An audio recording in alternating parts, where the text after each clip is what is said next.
Everybody, I am Deuceler. This is Brave Fencer Musashi. I'm just going to go ahead and preface this by saying you will see probably once or twice, just at the very beginning and at the very end of the run, you'll see my capture card say no signal.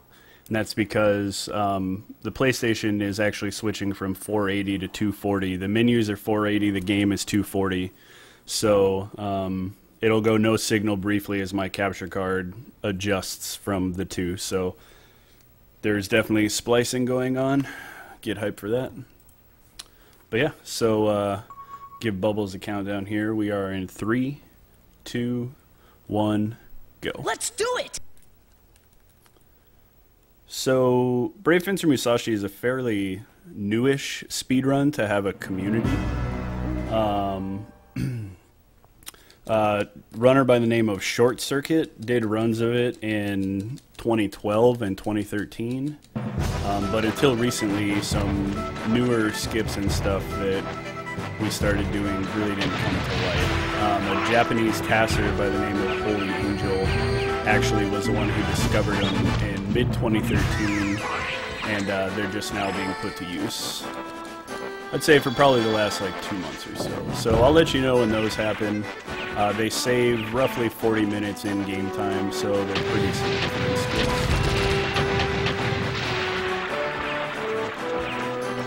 The beginning part is fairly simple. If you ever had any PlayStation demo discs, then you're probably familiar with this section of the game. The first appearance that Brave Fencer Musashi had was actually in the 1998 PlayStation Collector's Volume 1 demo disc that was encased with Parasite Eve. And it actually was just a video at the time. It also had a video of Final Fantasy VIII and Bushido Blade in it, so it was a pretty dope disc. Good shot. Also, at the very beginning of the run, there is a very, very, very heavy RNG element that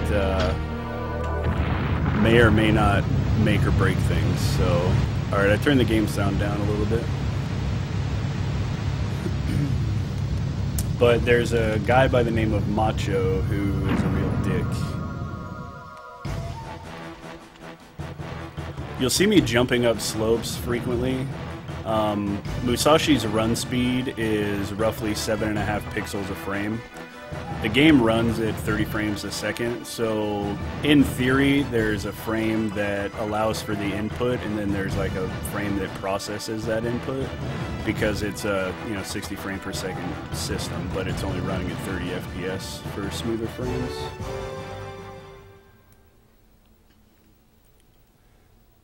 And so a couple tricks that we do in the game, like the major L jump that's at the very beginning of the game is actually 2-frame input, which sounds pretty difficult, but in reality there's pretty decent cues for it. But yeah, so Musashi moves at roughly, like I said, 7.5 pixels per frame. And that's at full run speed also. So when he's not running, there's actually kind of a speed up for him. And if you use the D-pad on a DualShock controller, then you'll see as he begins walking, he starts very slowly and then he begins to kick up a dust cloud, and it allows you to come to run speed. But if you use the analog function on a DualShock controller, he starts at run speed immediately, so it's pretty much mandatory.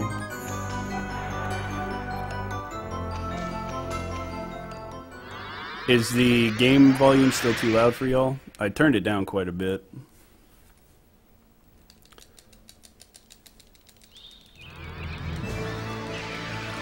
There's a nifty little trick here. Let's see if I can get it. We got the correct spawn for it, so that's good. Oh, come back. Oh, shit. So that's not supposed to happen. I'm supposed to lure this guy here and have him attack like that.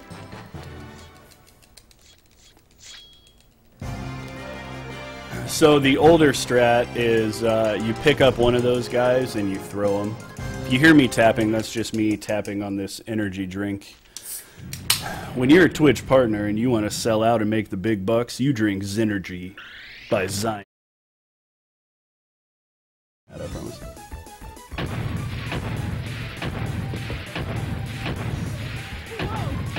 Also, I play on PlayStation 2, the SCPH 90,000, which is currently the fastest option for PlayStation 1 games. But at the same time, you can't use the fast disk speed option, so it just runs normally. But right here you can hear an audio glitch, and that's because I'm playing on this model of PlayStation. The 7700 model doesn't have this problem, nor does the regular PlayStation, but for whatever reason the PlayStation 2 decides to glitch out the audio at this point.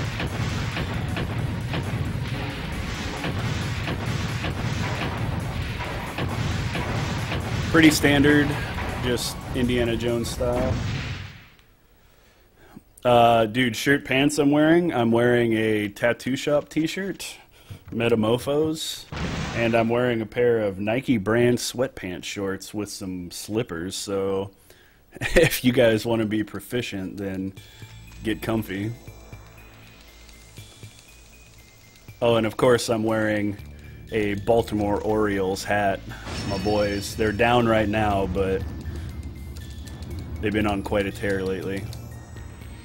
So here's the first instance where we see Lumina. Nice dad outfit.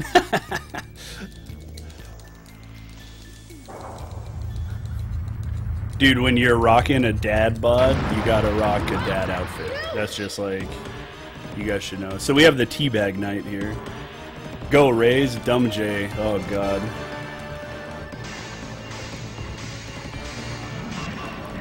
Alright, good first phase. So ideally I won't get hit by any steam here, but we all know that I'm bad and that's probably not going to happen. This phase in particular is a pain in my ass. Oh, also, I cuss a lot, so if you guys aren't into swearing, sorry. But I'm like kind of a loudmouth, so if something goes wrong, I'll absolutely be cussing and probably throwing some fucks, shits, and pussy wussies in there. So sorry if anybody's offended already.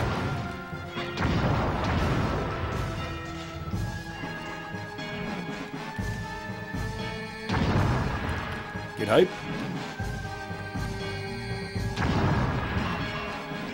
So he can only take a certain amount of damage there. So by getting hit in the first phase, it absolutely does nothing because this part of the battle is scripted. So ideally, I'll just be dodging his cannonballs here. And then I want him to break this building. Also scripted. But like this part right here is very damage dependent. So if I get a good damage roll, which I didn't, you can get, you normally hit around 50, but you can get damage of upwards to 70 or 80. And you can also miss. That helps. That helps the speed of things.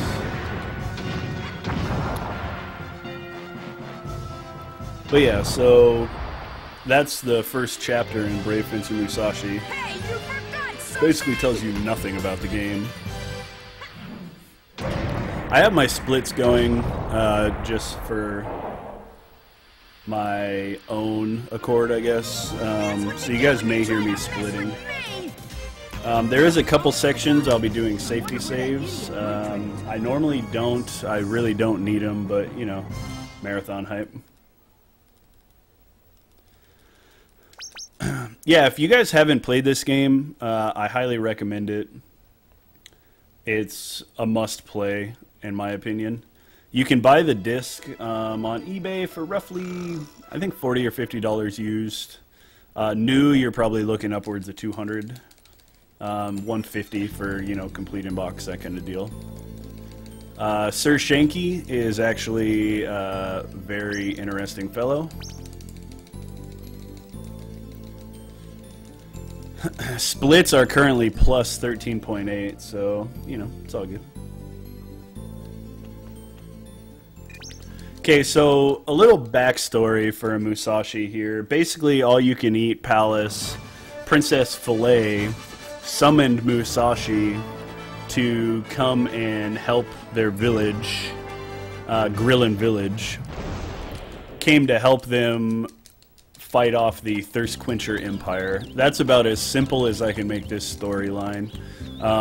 He's thought to be the legendary brave fencer Musashi. And he is, but he's just, you know, it looks like a 15-year-old boy. So we're going to prove everybody wrong and show them that we are indeed this legendary fencer. So if you look down in the bottom right of the screen, you'll notice that there's a timer. And you'll also notice that sleeping allows me to manipulate that timer. I'm going to save here. This is... hopefully I won't need it, obviously, but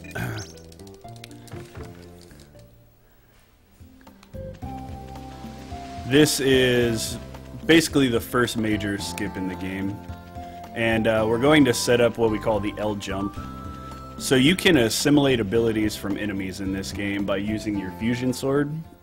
You saw me grab that sword at the top of the spiral tower, and that was the Lumina sword, which is the ancient sword of luminescence. I also have basically a katana called the Fusion Sword, and that allows me to assimilate abilities from enemies, which you'll see here. So from this flower, I'm assimilating the hop ability, and based upon what frames we cancel this hop, we can do a couple of things. So normally when you press circle, you cancel out and you quit pogoing on your Fusion Sword. You have a 2-frame window where you can cancel, and it actually stores the height of the jump for you. And you also have 4 frames directly after that that allow you just to jump higher than normal. So here I'm looking for those 2 frames where I can store a jump. And that allows us to make a jump that we shouldn't be able to and get an item early.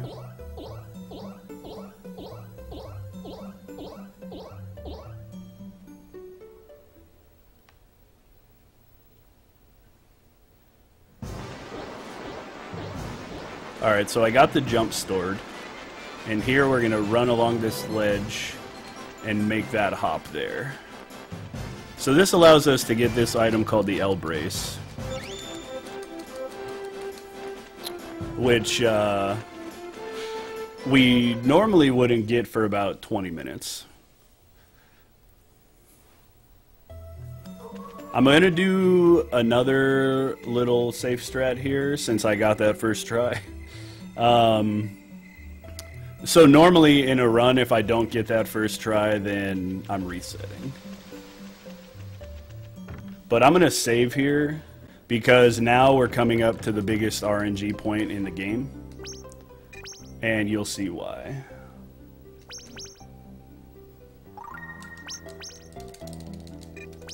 So when I'm skipping text, I'm actually using the circle button, and menus you can cancel out of completely by pressing triangle. So you'll see me do that a lot. So here's our boy Macho. Now Macho stands guard. Hold on, I'll show you here. So he pulls out a card, and we have to guard is going to be higher or lower than what he pulled out. So it's all a game of chance.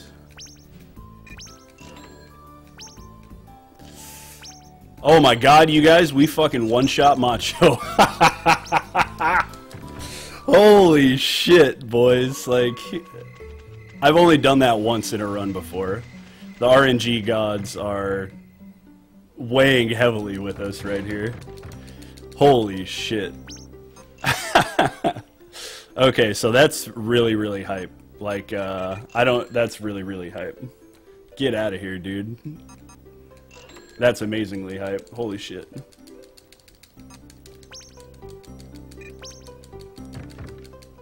So there's still plenty of time here. So the reason we need so much money from Macho is so we can buy this item called the S Revive. And what the S Revive does is when we lose all of our HP and go down to 0, it brings us back to life. You getting out of here?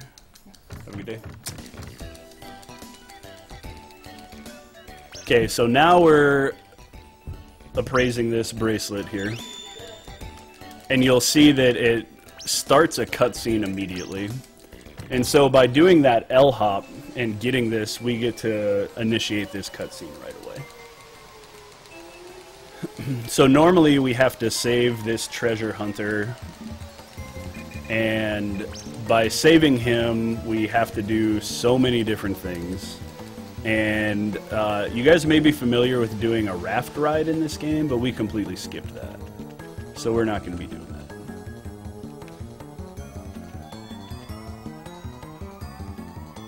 Let's hope she read that. Don't worry, she measured them this morning. Oh, dude, please. Now this is Fours. He is the foreman of Steamwood. And he's freaking out because Steamwood is about to pop. He just gave us the manual on how to operate Steamwood. So normally in the game we have to do this twice, but because all the runners of this game rule, we only have to do it once.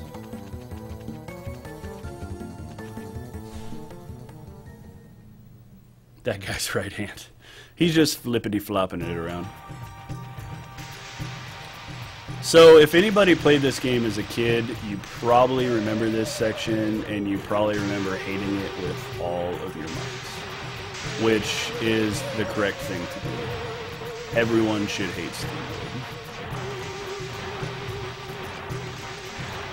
Now, the L brace that I got, it actually allows me to climb walls like that, so that's why we need it to progress. And in order to climb the walls, you have to alternate between square and triangle using your fusion sword and your luminous sword. And it's pretty hard to optimize. You have a couple frames for each input, but they're pretty laggy. So this is the basis of Steamwood. There's 8 valves that we need to open in order to relieve the pressure. And the timer in the top right is saying you have this much time until it explodes.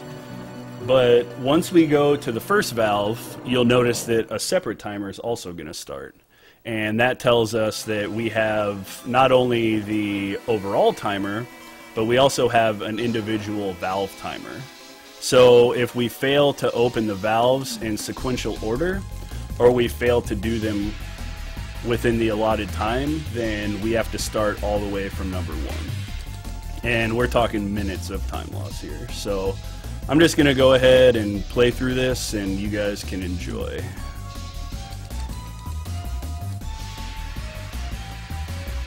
Ideally, we would hit the green at the lowest part, but as we progress through the valves, they get faster.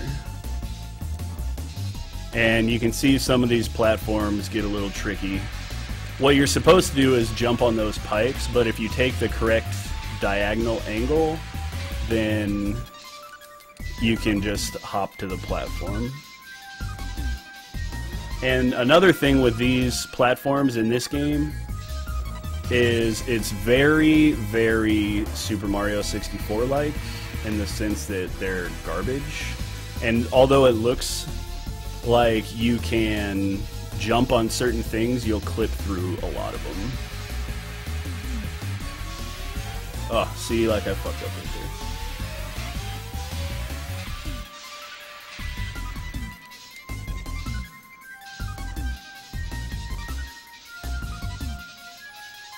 I sound tired? Nah, I'm just chilling, baby.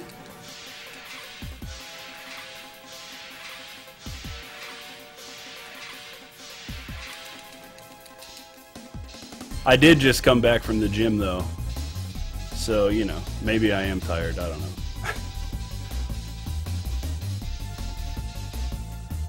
You don't know my life, Arch.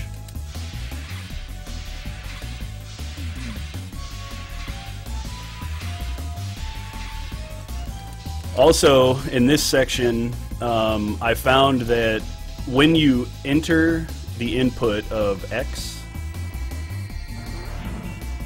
Oh, I'm not a crook. Why'd you have to do that? Shooting some b-ball outside of school and a couple of guys who were up to no good started making trouble in my neighborhood. Got one little fight. My mom got scared. She said, "You're moving with your auntie and I'm from ballet."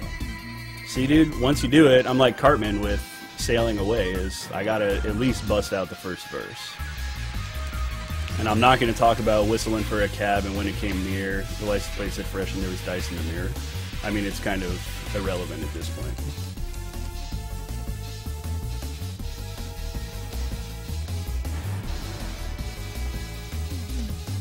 So this is the last valve.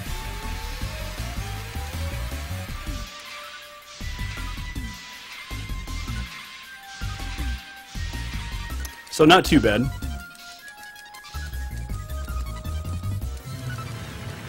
So like I mentioned earlier, down in the bottom right corner where the timer is at is very, very important to the entire run. So constantly, although it looks like we're just running around and doing stuff, we're managing time through the way we sleep, how often we sleep. And when I say by the way we sleep, like if we sleep in room 201 or room 204, it's either going to be in an 8-hour sleep or a 3-hour sleep. And so we can gauge the rest of the run based upon, I'm going to sleep here for 3 hours because the appraiser opens at 11 o'clock. So at 11 o'clock, I'm going to enter the appraiser. And now I know when I finish Steamwood, without making a mistake, I'll say it wasn't optimal, but I didn't make any mistakes. It's past 6 o'clock at night. And why it's relevant to be past 6 o'clock at night is when I go over here towards the river, which is where I got the L jump earlier. Normally, before 6 p.m., it's between, I want to say, 9 or 10 a.m. and 6 p.m. Macho, the jerk-off who actually did the card game for us, stands in the entrance of this river and won't let you by. So if you want to go to Twin Peak Mountain, then you got to deal with Macho. Okay, I have to assimilate shrink ability here from this enemy so that I can progress.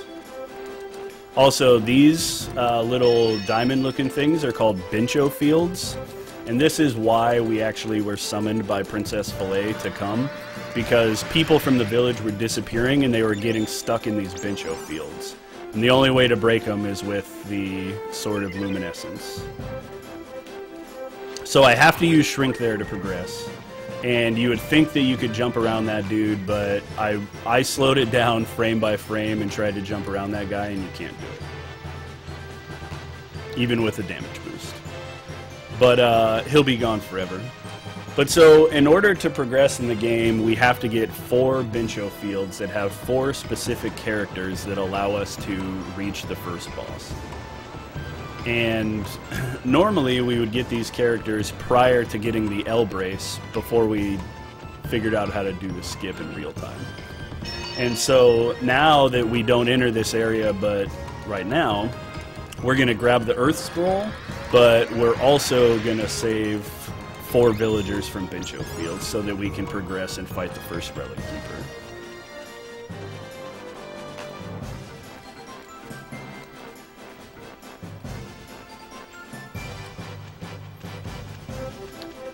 So we have a little bit of a race here, which is a climbing race with the L brace.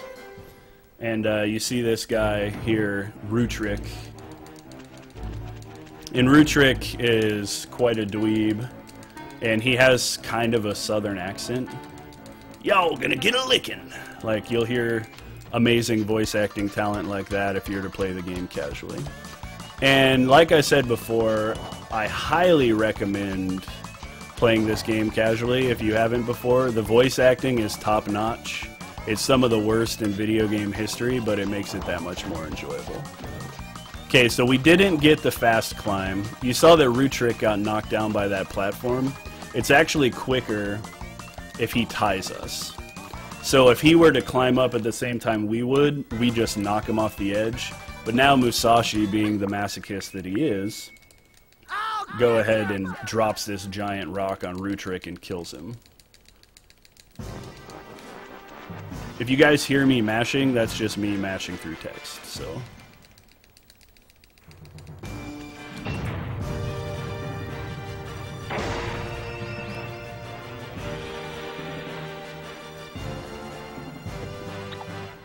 Did I say masochist? I meant sadist. My bad.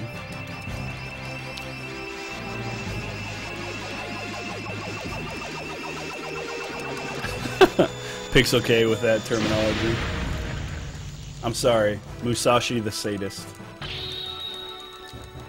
Is there any pigs in the room?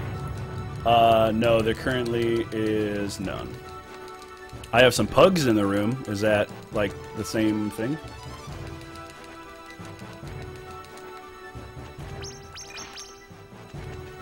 Get my BDSM right. I watched 50 Shades of Grey, Pixel. I don't know anything about BDSM.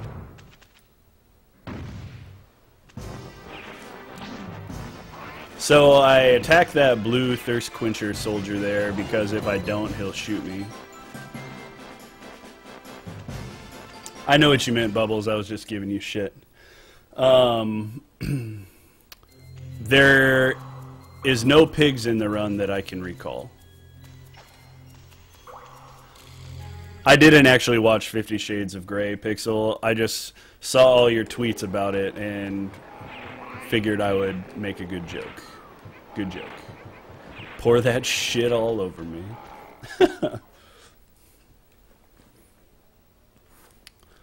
We already do speedrun 50 Shades of Grey, please.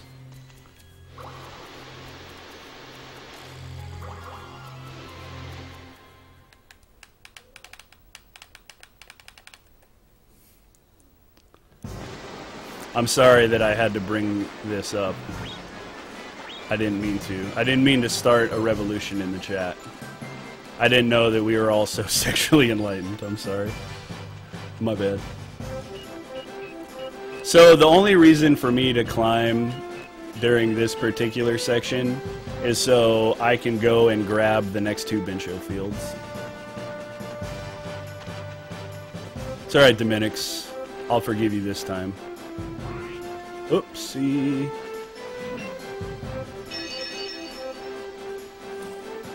Yo, Pixel K with that retweet. RT hype. Yo, this run is pretty long, and if you guys don't have a tasty snack, you should reach for a Quest bar, protein bar, white chocolate raspberry, only 5 grams of net carbs.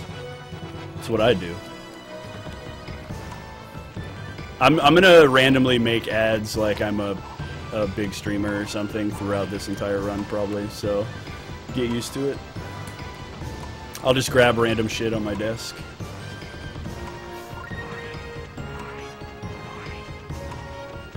Yo, nobody's donated in a while. Donate, please.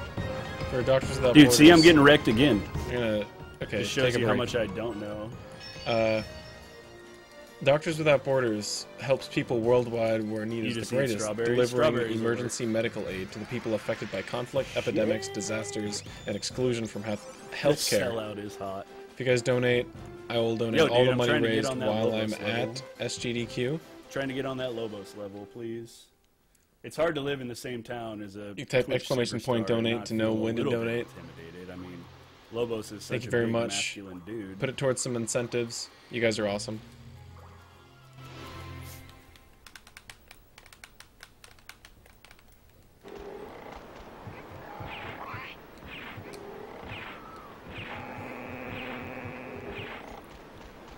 So for those of you who are just joining us, we're playing Brave Fencer Musashi, and apparently you have to be into BDSM and strawberries in order to enjoy the run. So hopefully one of those is one of the things you enjoy, and you guys can stick around for a little bit.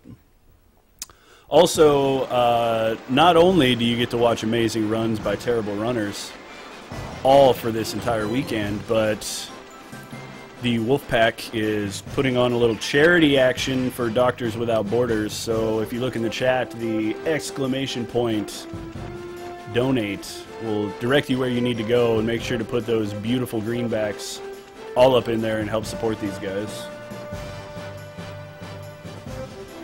Get another world record while sitting in dog vomit. I'll try. I'll try. If people aren't getting that reference, last year at DeuceCon, I was running Dave Mirra Freestyle BMX, which is the epitome of speed games for those of you who are new to the community.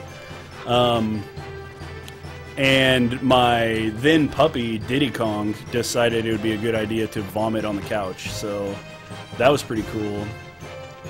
And, oh yeah, I was sitting in it for the entirety of the run. So, a little bit of that. So, remember that guy I was talking about earlier that we supposedly saved and skipped all of that? Well, here's John the treasure hunter and his dog, Lino. Lino's a dick. So, if you guys think Lino's cute, you're wrong. He's a dick.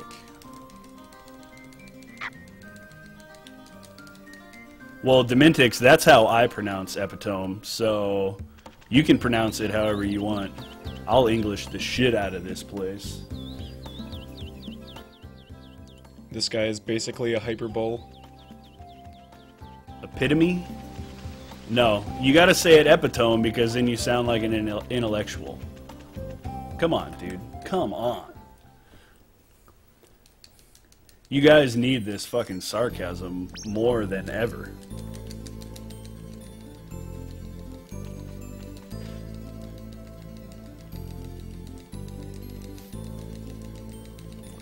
Okay, so basically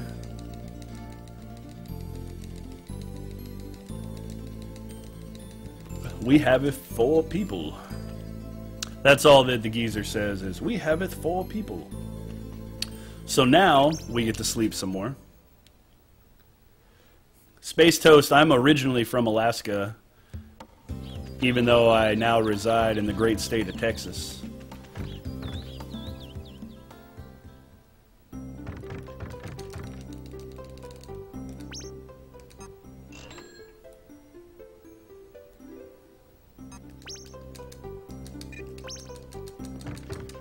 So essentially, Canada is just dirty Alaska, so we're one and the same, my friend.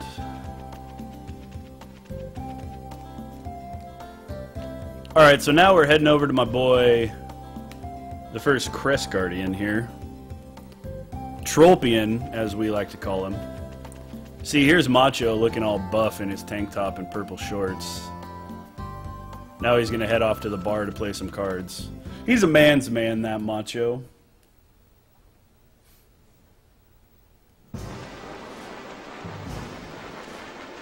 Currently, you know, I really stepped it up. There's no donation incentives for this run, so thanks, guys.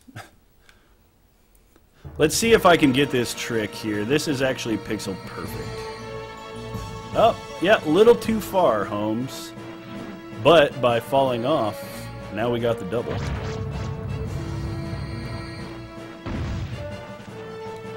So normally you're only supposed to knock one of those off. And normally you don't fall off the edge into the spikes, but you know, speedruns, man.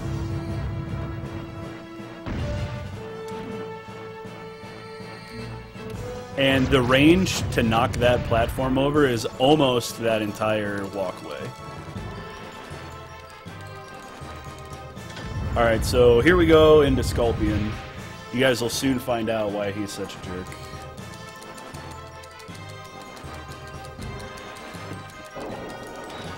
So the good thing is a majority of the RNG is over. You know, any of the like run-ending RNG is done with. So now, whenever there's a mistake and I say I lost time, that's 100% my fault after this fight. So you guys can just make fun of me relentlessly in chat. That's the idea anyway. I tried to shrink him, and it did nothing. Here comes his breath attack. That's what we want. We want the breath attack.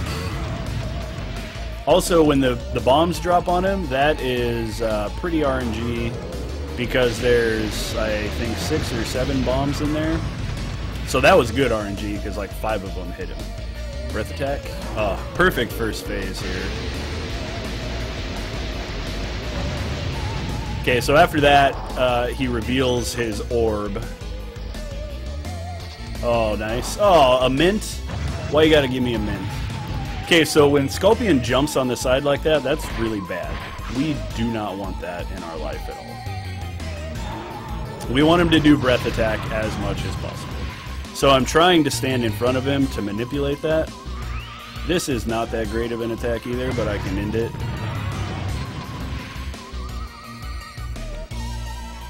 You jerk.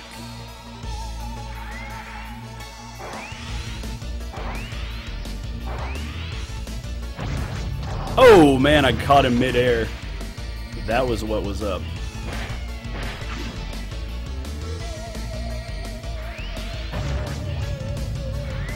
So we have to knock the mint down, because if we don't knock the mint down, then it just floats around aimlessly forever.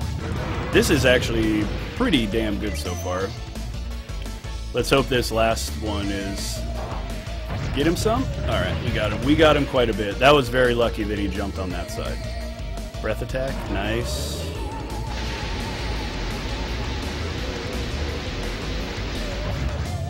Ooh, barely got him. That's knowing the pixels, boys. Not the pixel Ks. Oh, I manipulated him, and then he gave me a mint. My breath is chilling, homie. Like, we're just gonna bomb this early. Very good, very good. Come on, give me something good here, buddy. That's not that good, but I'll take it.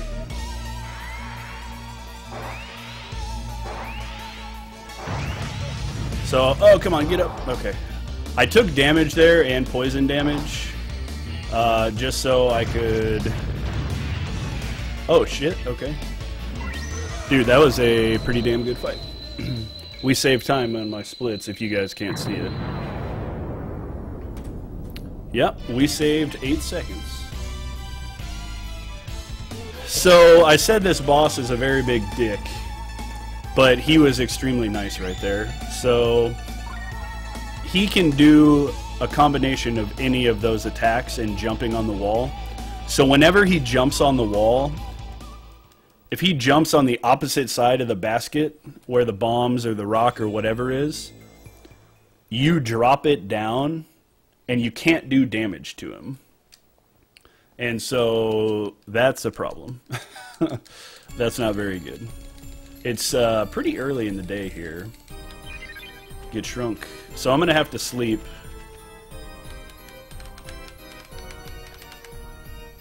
There's also another trick coming up here called the Mysterio Warp.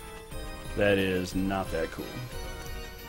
I've been trying to figure this trick out task-wise for probably a week and a half now, and it's stumping the shit out of me. Okay, so the reason I slept is because the mayor and Hotello here don't show up until 9:45 in front of the store. And in order to progress the story, I have to talk to them. And what's going to be even more hype is when I get done talking to them and I go back to sleep.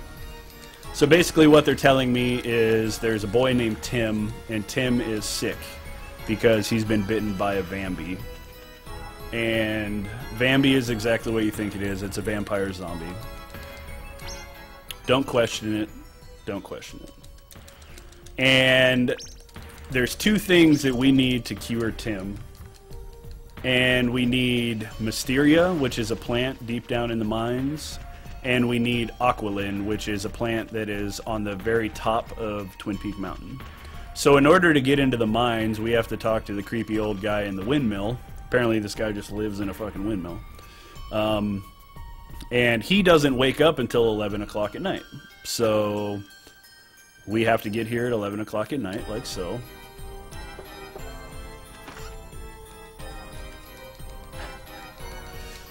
Oh, the Great Bambino. I thought you said the vampiric Bambi. That wimpy deer?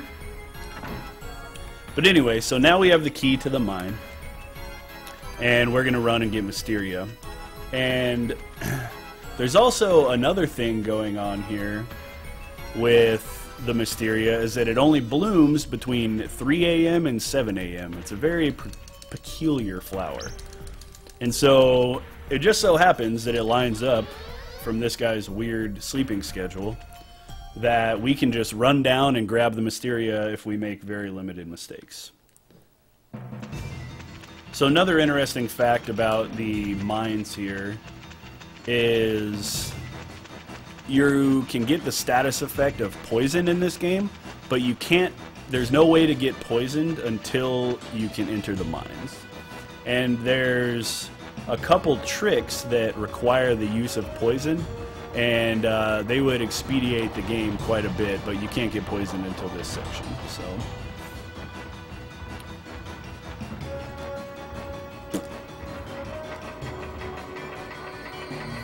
So you'll see here the platforming is top-notch.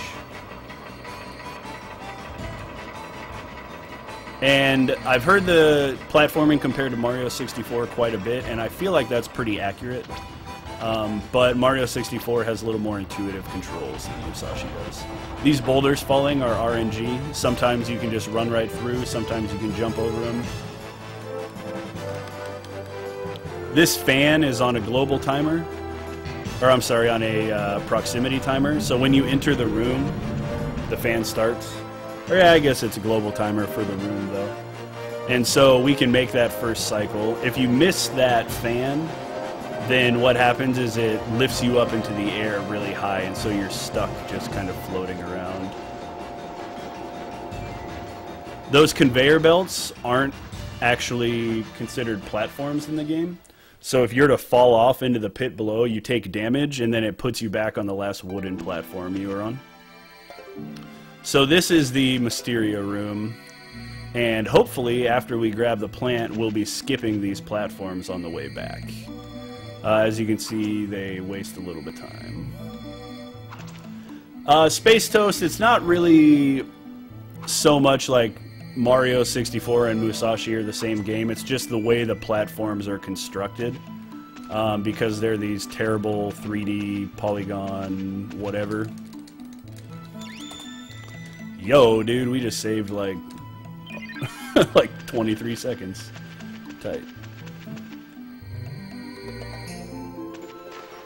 Yo, we got it first try. Holy shit. Mysteria warp, and instead of having to wait for those platforms, they bring you back. That is very, very rare. That is not a pixel-perfect trick. I don't really know what it is, to be honest. But the fact that I just got that is... I mean, we're talking big-time saves for that shit.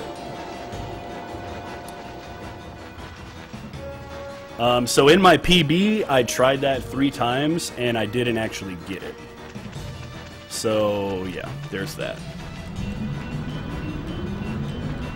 But that's the Mysteria warp, and I believe it was discovered by Short Circuit like 2 years ago, and I've been trying to figure out how exactly it works.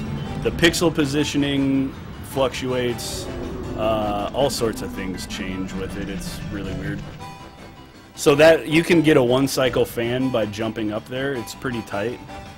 But, yeah. See how the boulders just let me go right through that time?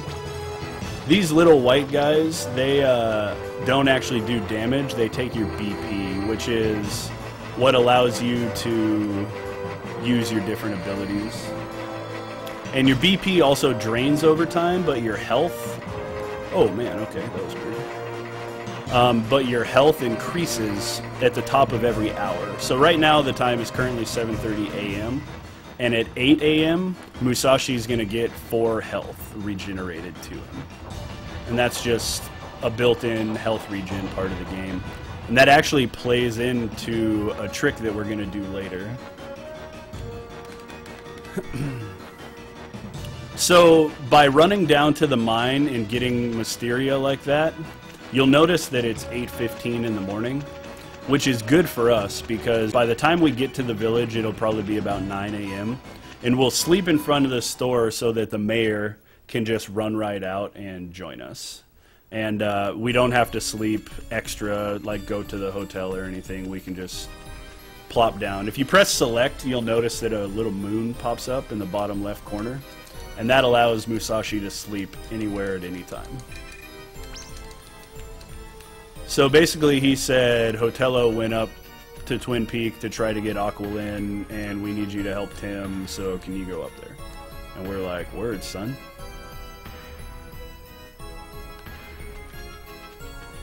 So basically we're going to take the same path that we took previously, but we're going to ascend the mountain higher. So where I went to get the Bincho fields before,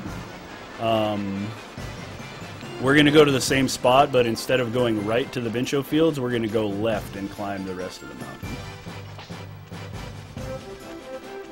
If you guys can't hear the music in this game, you really need to let me know, because the soundtrack is outstanding. And there's a section later on in the game that you all will enjoy.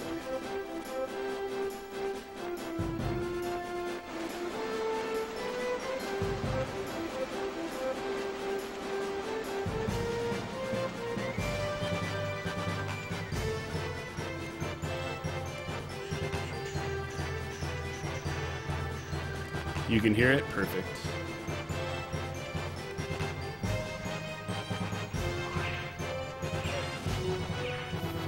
Just because of where that red Thirst Quencher soldier was at, I went ahead and took damage.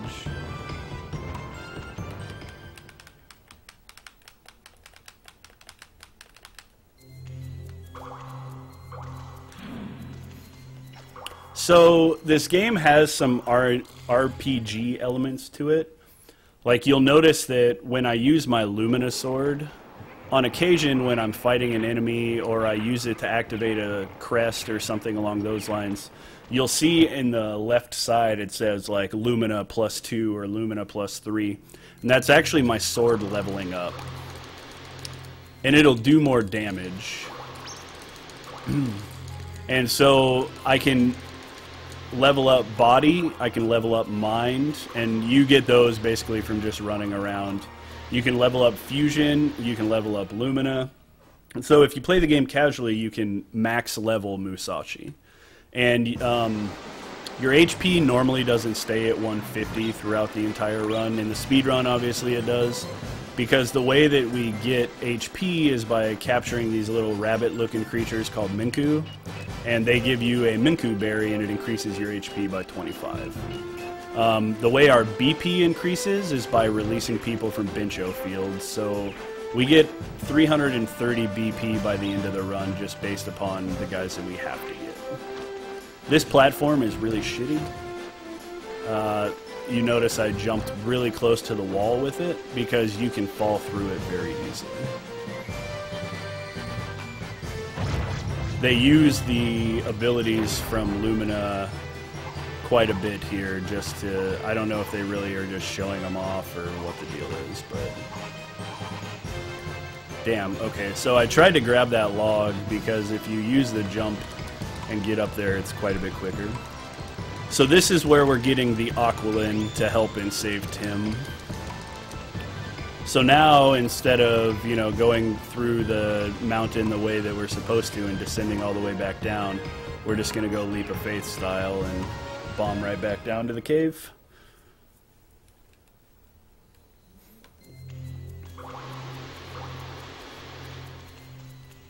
You can jump through that water if you go directly to the left, but it's a pretty tight jump.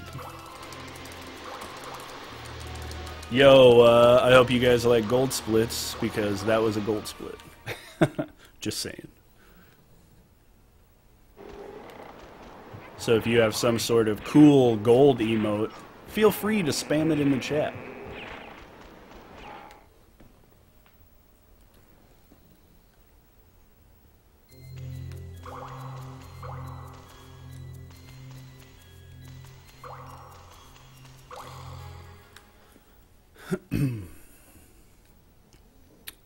So now we're coming to arguably the most difficult portion of the game. There's a couple tricks here that definitely make things faster, and they're pretty difficult to execute. But we're going to grip it and rip it, and we're going to go for it.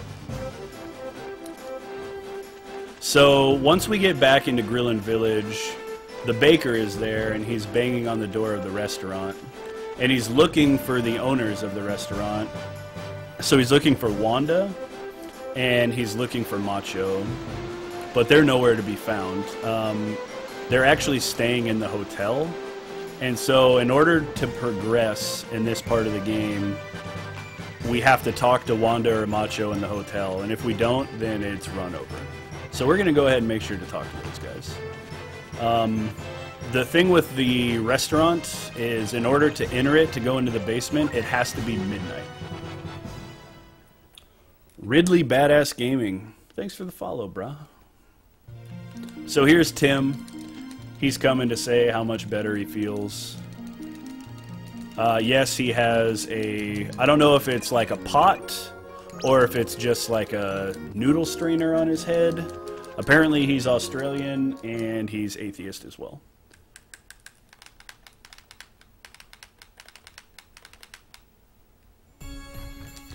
So now that we're here and we saved Tim, they say, hey, look, we bought you an orange. Woohoo. And so I have an orange, and that's it.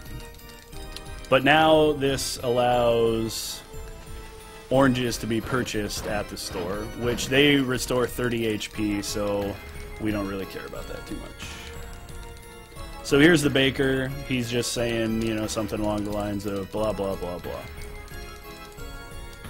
Because we're trying to figure out where these Vambies are coming from, and we're soon going to know. So we're going to come back here. We have to talk to Wanda.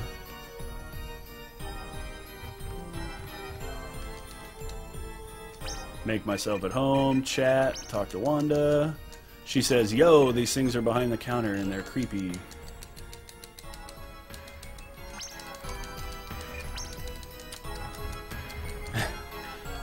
Atheism came up as a joke because there was a guy in Australia, because in Australia you're allowed to wear like a yarmulke or a garment on your head as long as it's religion based, and he said that, you know, he was atheist and he believed in the spaghetti monster from space, and so he was allowed to wear a noodle strainer on his head for his license picture.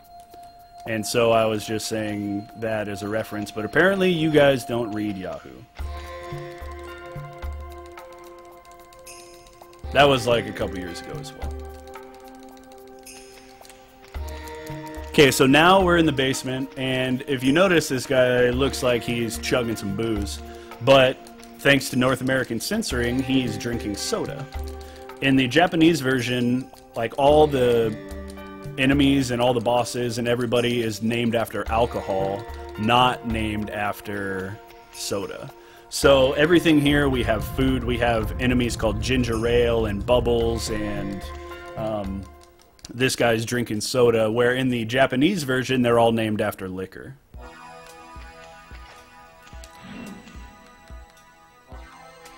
Alright, so this is the first of 4 rooms that we have to enter here. If you fall down there, it's not a good time. Gotta throw this Vambi to hit the switch. Who wants a tall glass of them bubbles? This is the dark room, is what I call it.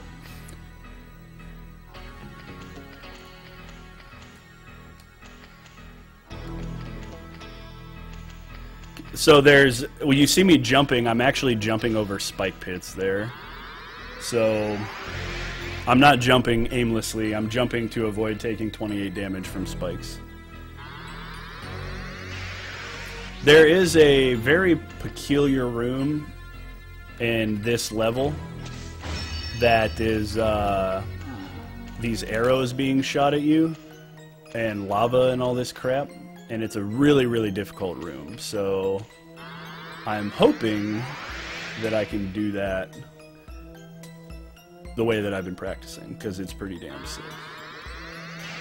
So those little blobs that I just jumped over, if you touch those guys, they poison you. So that's why I was jumping to avoid them. I'm trying to hit these bats to avoid taking damage, but apparently I suck. Why do they have zombie, or why do they have fins and shit?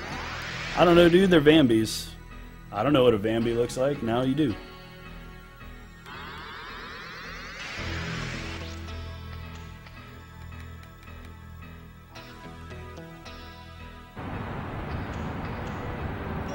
Well, I already fucked up. Twice. 3 times even.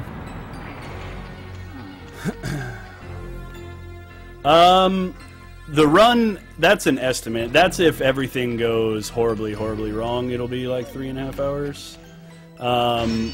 My current PB is 2 hours, 49 minutes, 21 seconds.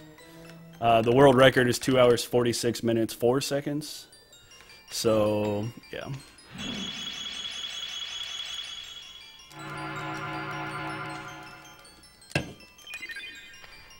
Problem with having to mash circle to skip text is if you mash too long, you use your ability. Part man bat like in Batman. That's true, Ed. Throwing it back to the animated series, I like it. Okay, so I normally wouldn't do this in a run. Actually, I probably would. But if you talk to the restaurant guy here, he fills up your life and your BP, so... Now, this room is pretty hype. And all I'm going to say is, fuck it, dude, let's go bowling.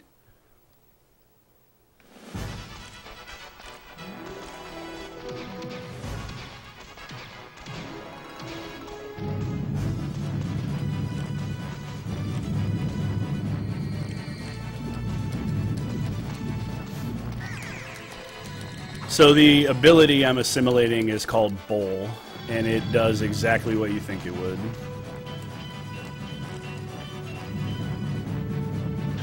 Ow. That's not good. That just means that I was too high. I was so high, dude, I don't even know what's going on right now. You'll see a lot of platform skipping that I'll be doing. And this room in particular is a real bitch. I haven't quite figured it out yet.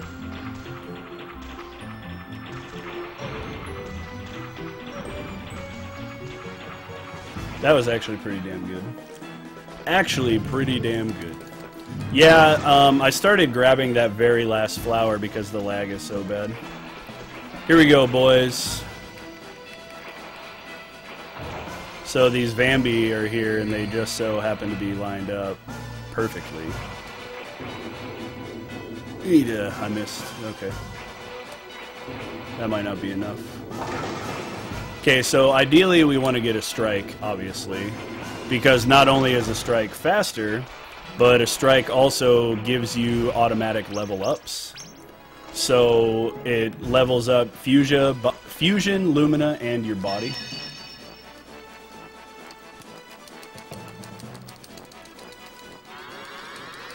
The old gutter ball. So getting a strike actually depends on a couple of things here.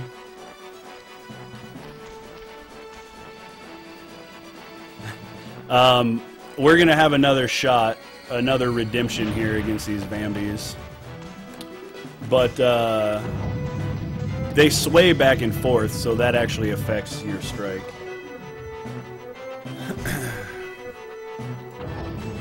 And now the quintessential Crusher scene here.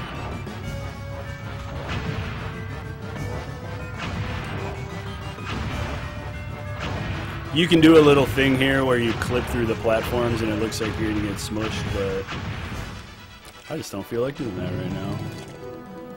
Because if you mess up, you die. It's not scary at all, it's not difficult at all, but I'm a biggity bitch, son.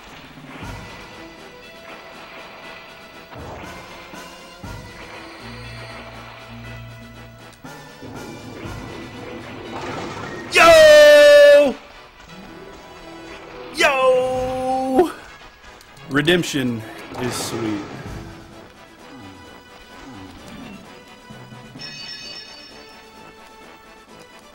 Mark it an 8, dude.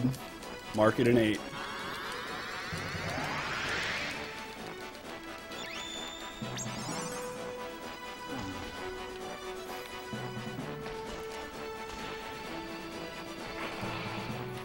So, I've never actually gotten a strike in a run. So there's that. That's pretty cool.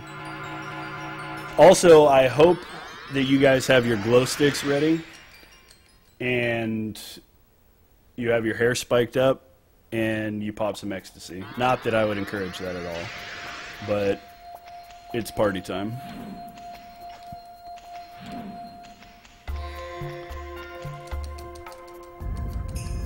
We're talking like Return of the Living Dead part, what is it, part 5, I think? Rave to the Grave. Bring it. It might be part 4, I don't remember. I'm a bad horror movie fan for forgetting that. Well, Bubbles, since you left them at WrestleMania with DX, I got 2 words for you.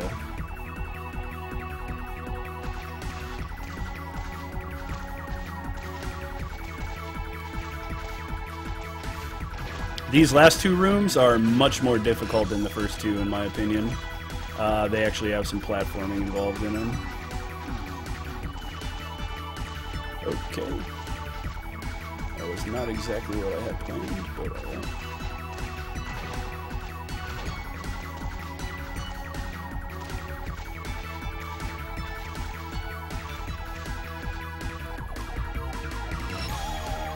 Cringe is only 1 word.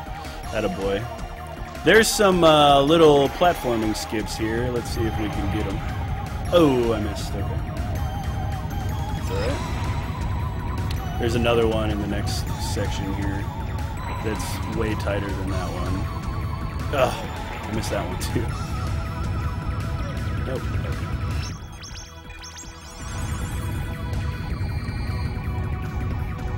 So those save a few segundos.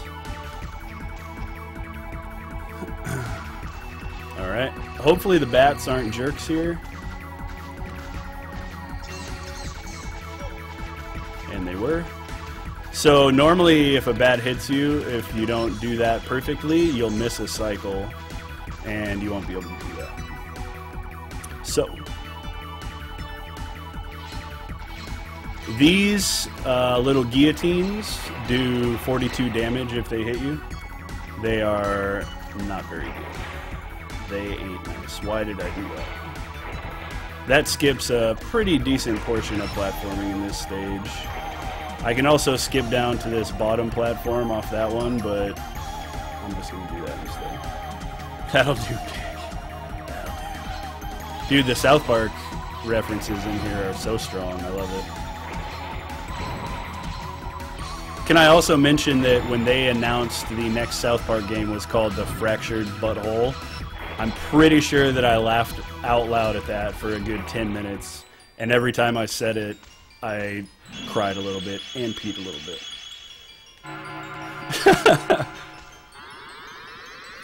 Lobos. What's up, buddy?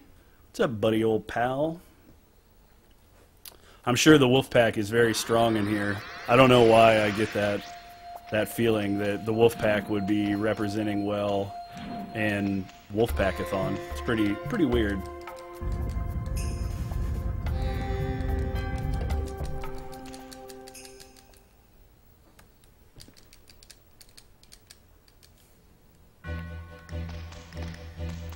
Alright, so this is the last of the 4 rooms that we have here. And there's a trick that I'll be going for. I'll probably try it 3 times, maybe once or twice, I don't know. It's called Bat Jump. It's pretty RNG dependent as of right now. I haven't really figured out any like super consistent setup, but it saves quite a bit of time. So we have to actually take damage from one of the enemies.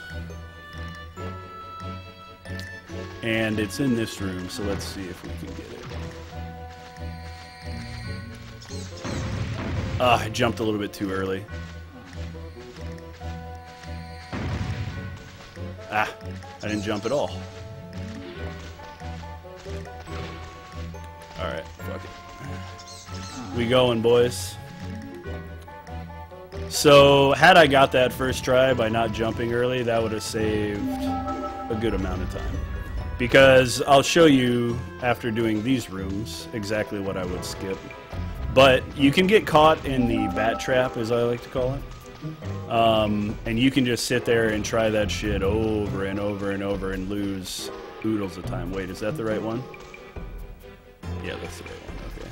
Sorry. Sorry, I had a blonde moment.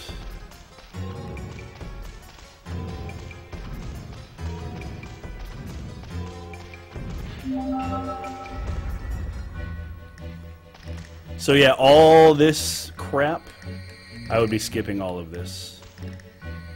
Yo, I'm not a crook is not only in the Wolfpack, he's also a hot gay dad. So I would have skipped all of those rooms and landed directly right there.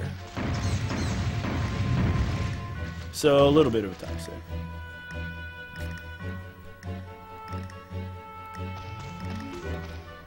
This is a good place to sleep. You see the tired meter at the bottom of the screen is slowly going down. If I get to 70%, Musashi will actually slow his movement to a walk because he's too tired to run. Typical teenage boy. You were once the hottest, gayest dad. Congrats, man. So here's more invisible platforms, but, you know, we're just going to jump over them and that kind of stuff. In the Bukkake Brigade? Damn, I don't know what streams you guys are watching, but there ain't no hot gay dads or Bukkake where I'm at. Apparently I'm in the wrong streams. And the most daddest. Okay. The next platform section that we have that's similar to that one is really cool. I enjoy it. In this section here, where these platforms are, there's actually rows of spikes on the left side there where I was falling. But if you go to the right, just on the edge of the platform, you can skip most of them. So this particular part, I think, is really cool, because it's just like a straight hop across these platforms, and it's pretty swag.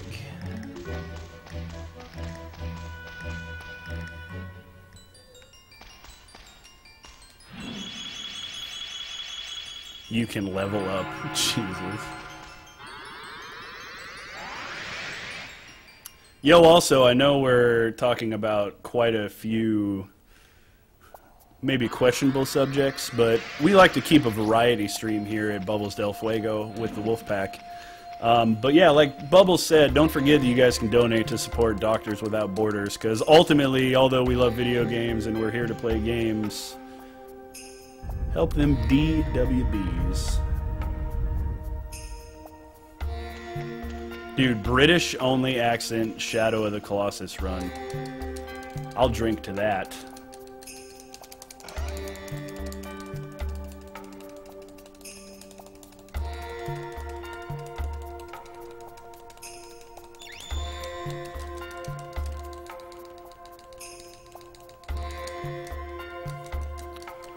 That was a pretty good split there, Wolves.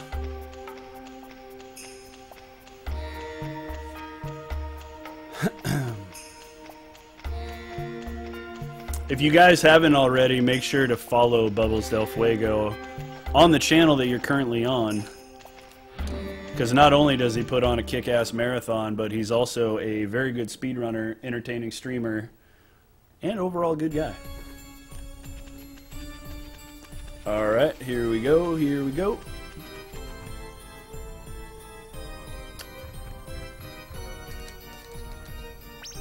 So, we gonna do this.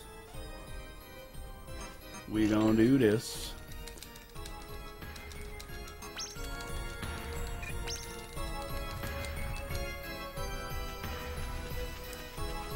So, I have to get the L belt appraised here so that I can do my next trick.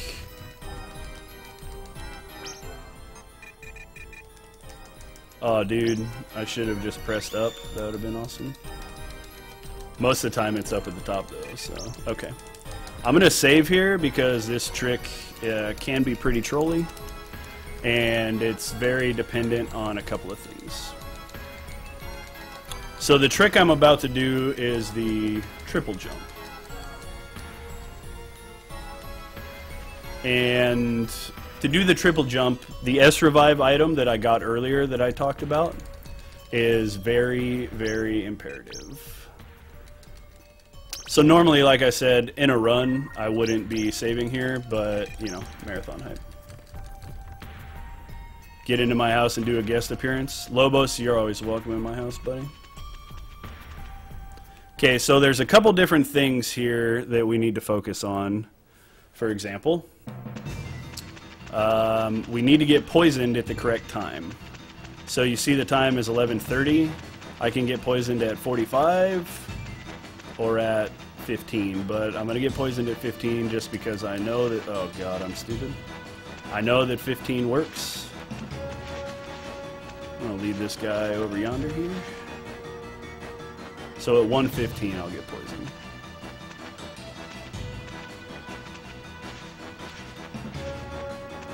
Come on, little buddy. So by taking damage from him, I make sure, or hitting him, I make sure that he poisons me.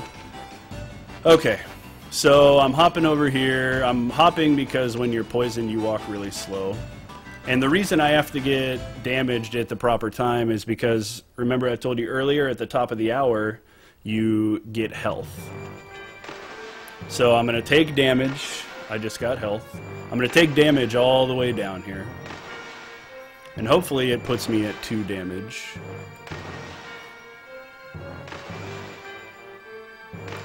Should. Okay. Oh no, man, I kind of messed up here. I forgot to hit my timer. This will be interesting. Alright, so see, that was my bad, because I forgot to start my timer. This is why we save. But normally what I need to do is when I take poison damage, my bad. When I take poison damage for the first time, I have to start a timer because then I know when I'm going to take poison damage again.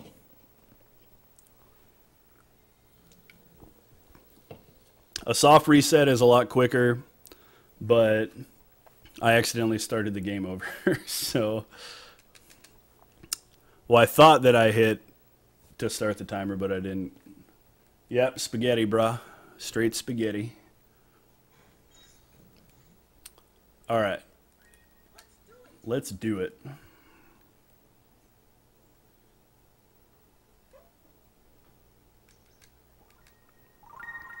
So normally, like, if I'm going for PB, that's run over. So rip that. Rip the P-Bizzle.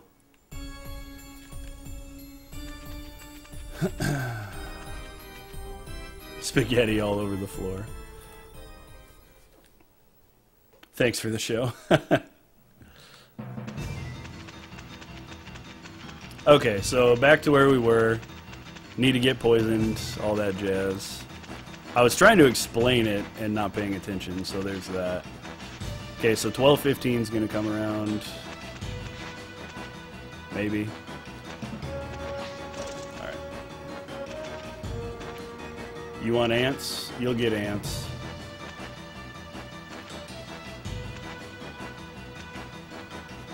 Okay. Let's pay attention here and start the timer.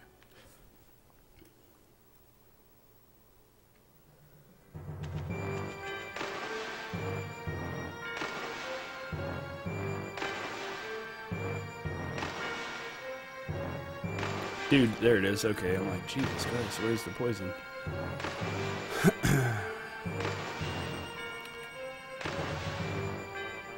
Okay, so we're down to 2 health, which is ideal.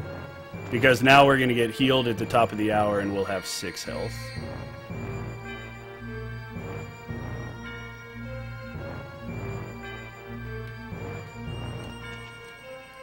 Okay, so by taking that damage there like that, whenever you take physical damage in the game and you have the double jump ability with the L belt, physical damage allows you to do your second double jump again. So if you were to jump, do a double jump, take damage from an enemy, you could jump one more time. And so we use the poison to die, and the S revive counts as physical damage, essentially. And so we take that physical damage and make the jump that we normally couldn't make. Hey, Lobos. Hey, Lamau. Okay, I have basically 1 shot to make this. So I have to position this correctly. That should work. Nice throw. Oh shit, okay. So that I can grab this chest. And I can get this item appraised, and it's the legendary item that allows you to charge your weapon faster. But I think that it's a little bit too late already for me to use it. Yeah. So the appraiser's closed, which is bad. Alright, Lobos, thanks for hanging out, buddy. Make myself at home.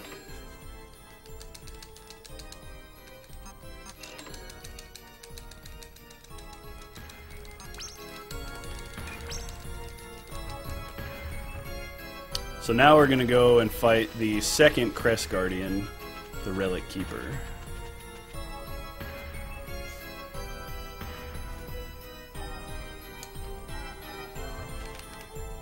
So normally that bell that I threw to grab the F.A.S.T there, normally you don't grab that until Chapter 4. And... or I'm sorry, yeah, you don't grab the F.A.S.T until Chapter 4 because you change the level of the water in the underground cave there. But we can grab that early, and then... Oh. Alright, so I entered the loading zone of that door. But normally you take that bell and you bring it all the way out of the mines, and the guy from the church gives you a statue to open that door with. But there's a runner of this game named S. Barris who discovered that you can enter the loading zone of that door from the top.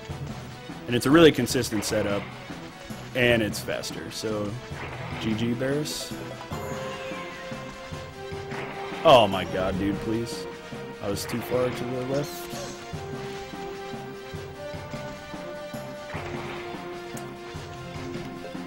Okay, so there is a jump here that...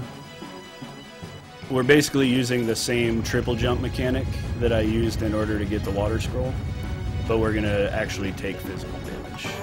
So I have to take damage from that flame if he'll cooperate here.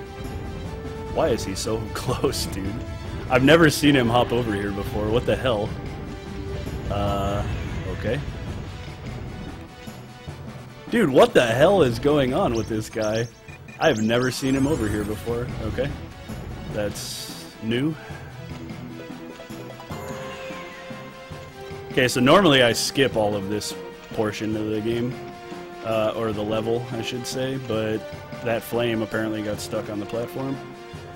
So in the sake of the marathon, I have never seen that before.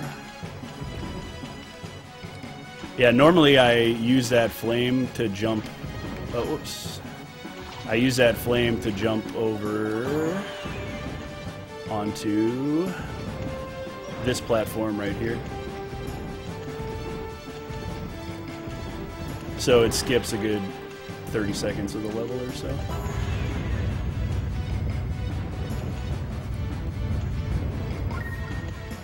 So most of those little rotating wooden platforms we just jump around, because you're supposed to use them like a turnstile and just walk around them, but it's much faster not to, obviously.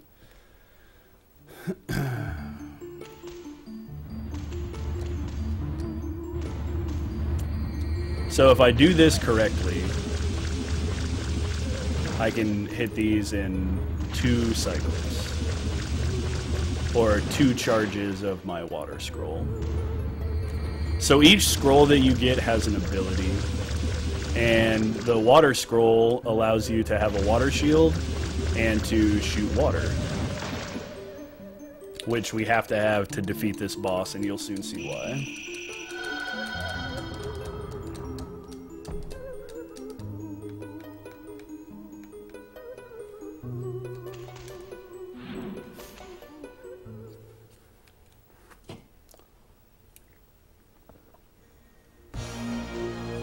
This must be the... I was taking a drink and not matching text, so... So this is the second Crest Guardian, the Relic Keeper. He's this big, formidable opponent, and then he stands up and knocks the ceiling down on himself, so he's forced to hold it up and he can't move. So instead of having this awesome Shadows of the Colossus type battle, we just get to fight him while he's hunched over doing squats.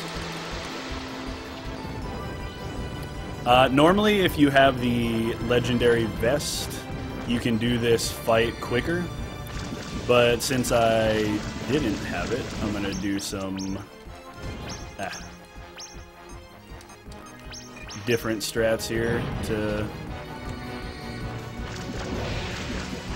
try and make it a little quicker.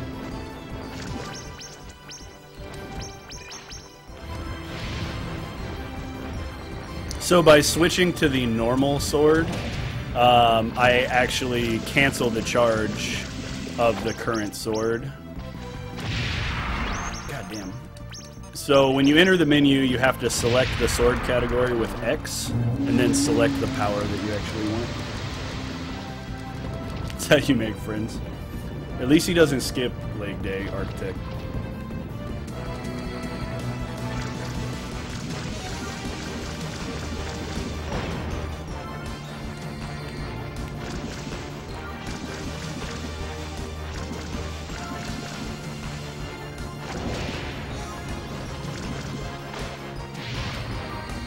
I hate this frickin' phase, dude.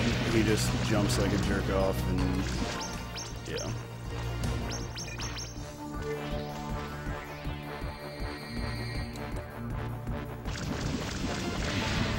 Nice.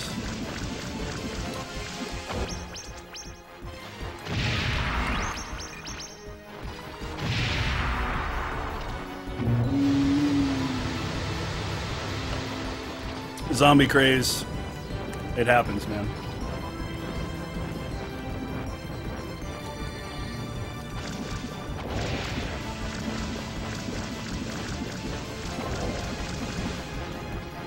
So obviously that is the best thing that we can have him do, is when he gets big and then swoops down at us, because we're allowed to do the most damage to him.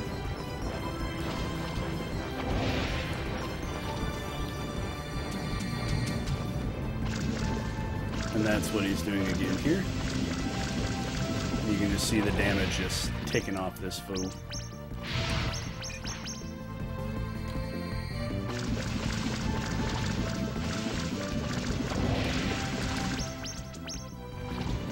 Oh, him coming back like that was not what I was hoping he would do.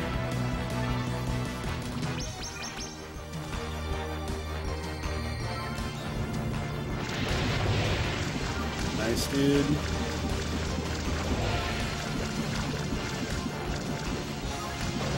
We almost got him here. Ow, shit.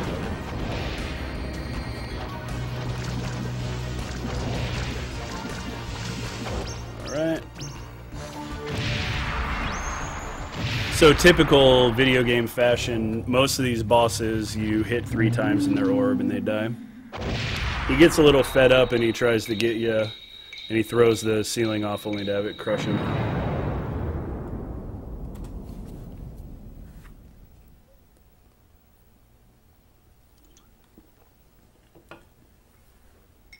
He cries every single time. He's a very emotional Crest Guardian.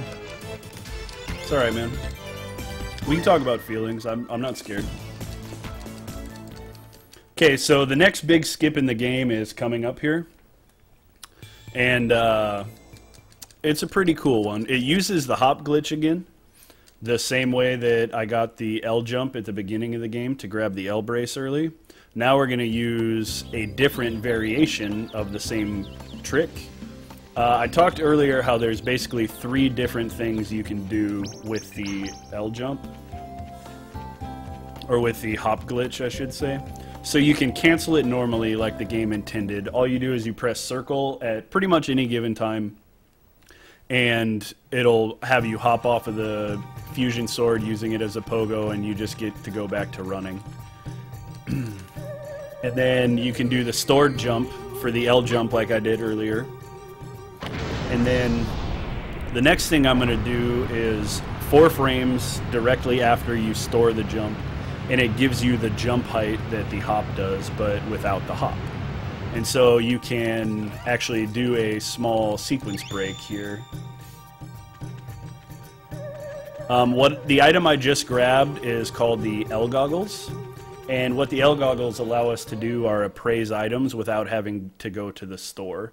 And this is really important at this part because we're about to go to the Ice Palace, and there's an item in the Ice Palace that we need to progress, and it has to be appraised. So without the L goggles, we're talking 10 minutes lost easily.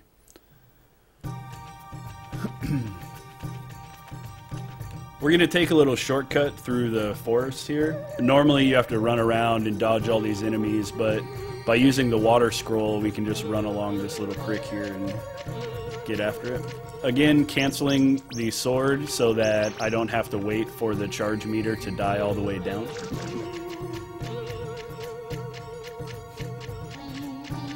I've found that the glitch here is actually pixel dependent. That allows you to get through. Now normally we do a series of events here that allow us to get an item called the rock salt. And we use the rock salt to get rid of this giant blockage, which as you can see in this screen is a giant slug. But we're just going to go ahead and do the hop glitch and jump right over him.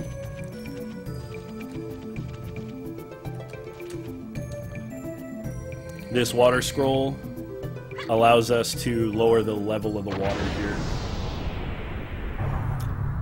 So generally, you have to go through a lot of the game, do a couple different missions and things like that in order to get to this section. And we're getting the fire scroll. If you guys didn't figure it out yet, gold split, get hyped. If you guys didn't figure it out yet, all the scrolls that we're grabbing for the Lumina are all elemental based. So there's 5 scrolls that we're going after right now, and we're soon going to learn that there's actually a 6th scroll that at the end of the game we're going to be using.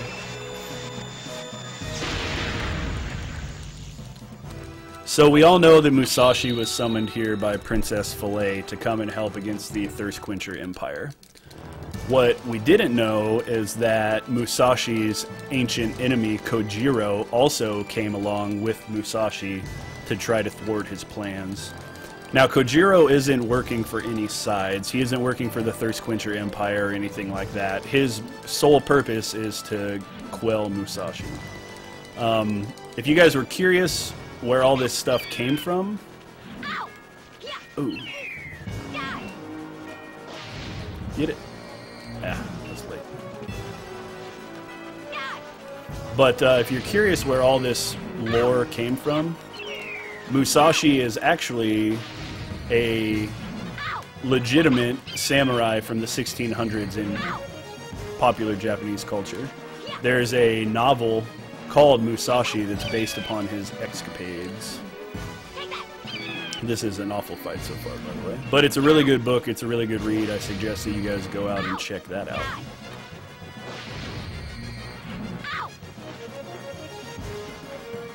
So I want to keep Kojiro over here. Yo, these crits. So that... Ah, shit. I need to heal. Okay. Yeah, if I wouldn't have healed there, I would have died. That would have been bad. Dude, all these crits. Holy shit. Dude, I don't know what's happening right now, but Kojiro is whooping my ass. That was a really, really bad fight. Okay, so the reason that we don't just grab the fire scroll and leave the area is because we have to have the princess to clip back through here. So come on in. Now, if you guys don't like shaking screens, please look away because this gets pretty bad.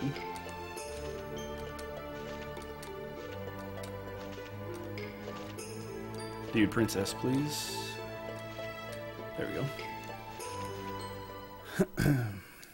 So now it automatically takes us back to the palace, which, like grabbing the L brace, we can, by skipping that slug, we can initiate cutscenes in the game that are initiated by certain item values. So by defeating Kojiro and having the princess, the game automatically thinks that we did all of the rock salt quest, all of that stuff. And so we get to sequence break the game by abusing it. You also noticed when I was down in the basement, maybe you didn't notice, but when I was down in the basement, I grabbed a couple Bencho fields. And I grabbed the Bencho fields so that I could have these mercenaries here. And the mercenaries are a must to progress the story. If I don't have the mercenaries, I can't unlock the path in the meandering forest that I need to have in order to get to the Ice Palace. So the Ice Palace is actually the hideout for the thieves, which was something that's going to be coming up that I'll talk about in a little bit. But there's this group of enemies called the the Leader Force. I almost said F.A.S.T. Force, shoutouts. Leader Force is consistent of a couple different enemies, including Bubbles, but it's their hideout, and so we're going to check it out. But the path doesn't open unless you talk to these guys, which really sucks because obviously it's a waste of time. And we don't like wasting time. So I have to appraise the L vest here, and I have to appraise the L goggles. The problem is the appraiser is closed on Mondays, and so I need to sleep until Tuesday so that the appraiser is open. Okay, I'm gonna just grab some items here, some healing items. Okay, so we're gonna take a little snoozer here. Fast farce.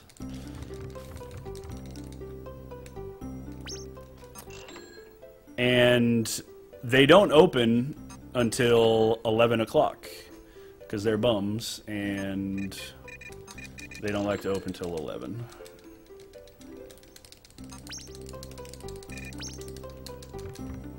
Okay, so it's 10:45.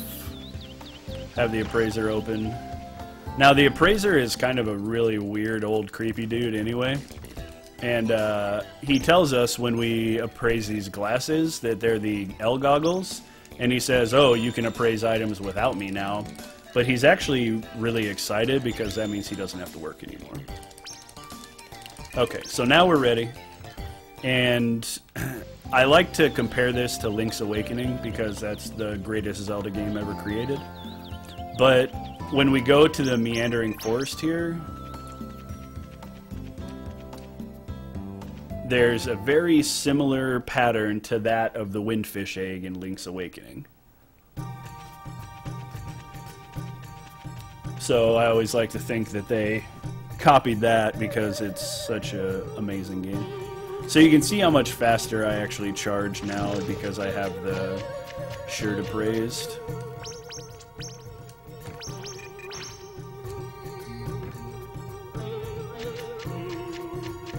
Now, we're going to use Hop here, but we aren't going to glitch it. We're going to see what Hop was actually intended for in the game.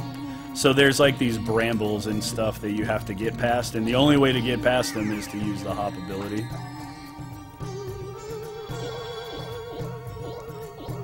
So that right there was just a standard cancel, where it actually didn't do anything but get me out of Hop. So you'll see in this first screen there's a sign right there, and that sign won't appear until you talk to the mercenaries in the kingdom. So that's why we have to talk to them. I've attempted to do this path without talking to them, and it does nothing. So the path you have to take is left, up, up, right, up, right, up, left, up, up. So it's a fairly simple pattern, but you know, if you're new to the game, it could be a bit confusing. And you can use the rocks kind of like a guide as you go through it, but I don't like to do that. I just like to count. I like to count, you know. 1, No, I like to just speak the directions out loud or whatever so I can remember them. Dude, I can't talk. Don't listen to me. Don't worry about it. We got Cherno coming up next. Hopefully you guys are just sticking around for that, for a real speedrun.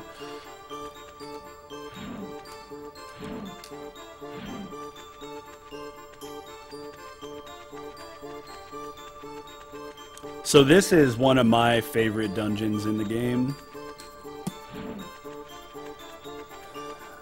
Am I the Count? Yes. In I go. So basically we say, oh, I'm going to come in here, and then he goes, oh, wait, the door's open. Cherno, real speedrun. Alright, so here is Ginger Ale, the mystery woman.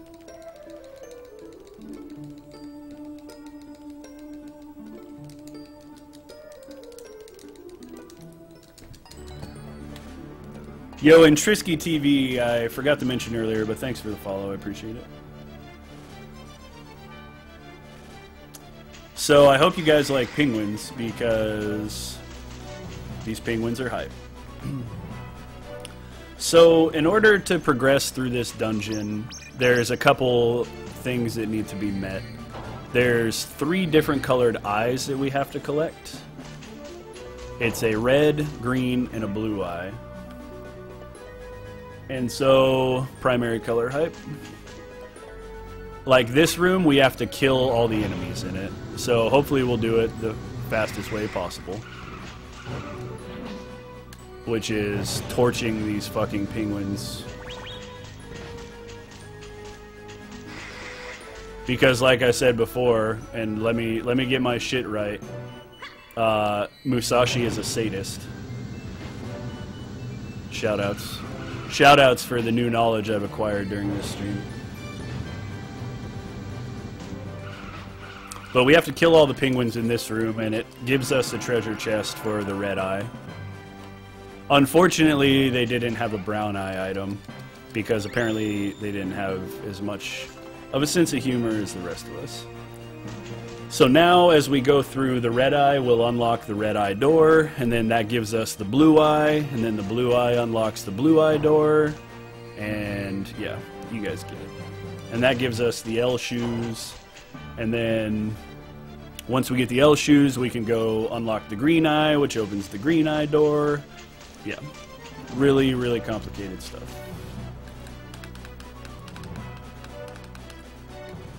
So here's the red eye. Dry red eyes.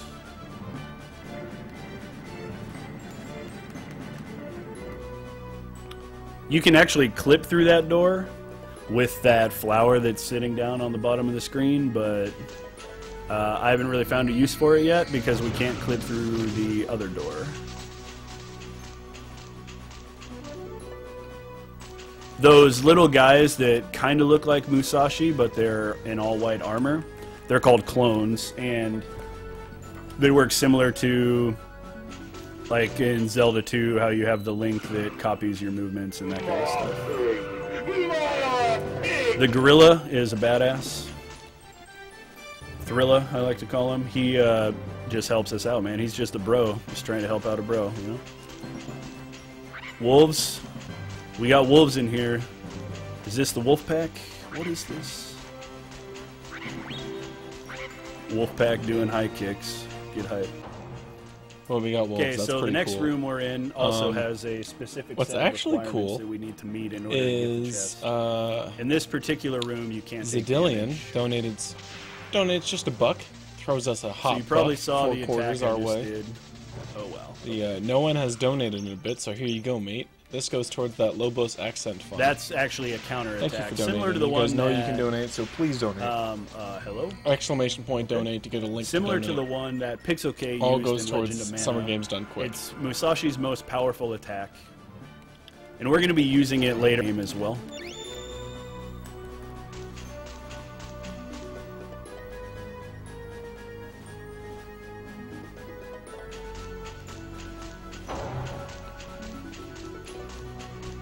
And so basically, to do the counterattack, all we have to do is block, and you can hear the sound when you parry. It's just a small ting.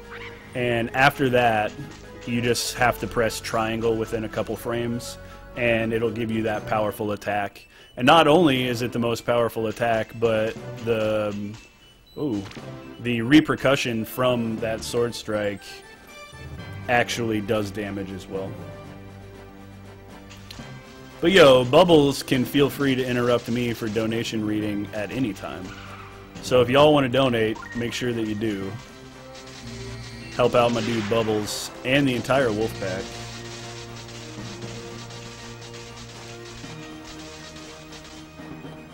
So if somebody could give me an exclamation point donate in the chat so people get that link.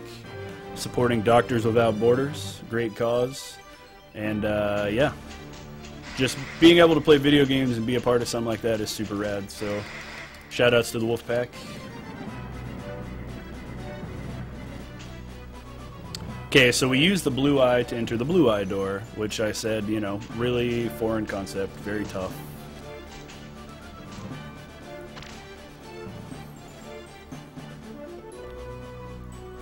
I have to assimilate the ability here from this guy because there's a room to get the green eye later on that the requirement in the room is to kill the enemy with the clone.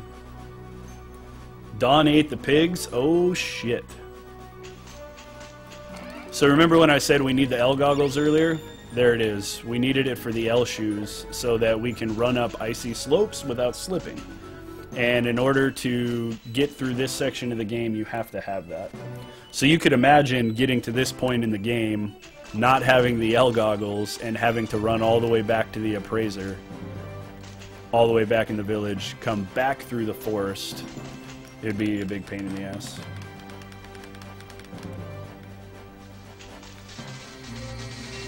Trisky, another really good place to talk Legend of Mana is the SDA forum. I'm just grabbing some backup cashola here, which normally I wouldn't need, but you know, better to be safe than stupid, I always say. Get out of here, clone. You die. Accidentally crushed a firefly. Damn, you really lit his world up. Oh, sick puns. Let's do it. So the clone item that you use there is a one-shot use. It's a bomb. It basically just makes the enemy attracted to the clone, and then you blow them up. So pretty tricky. Secret of Mana is in the same series as Legend of Mana and Stable Monster.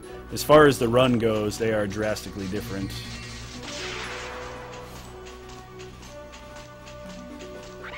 I used to fancy myself a Secret of Mana runner for like a month. And then I gave up because I'm a puss. Boing.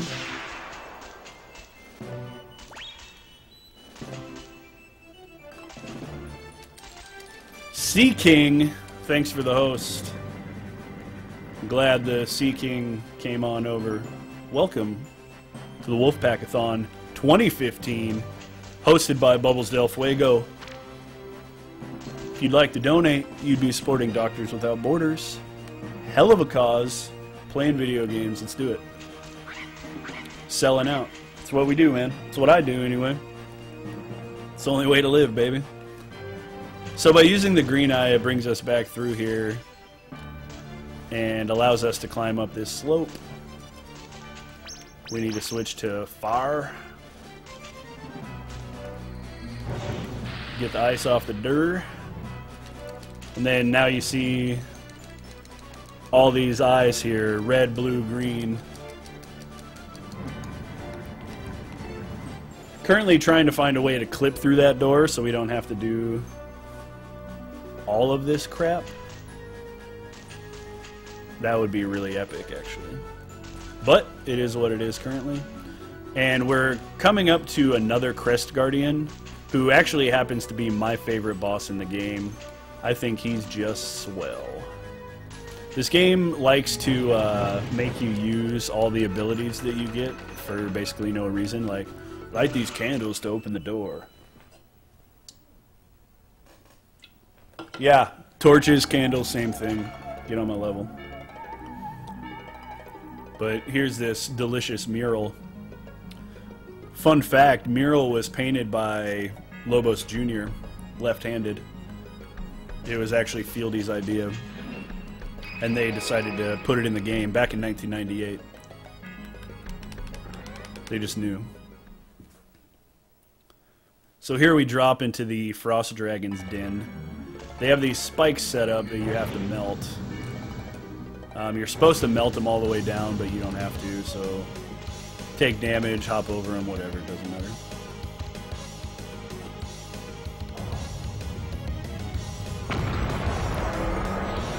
Here he is, this beautiful son of a bitch in all his glory.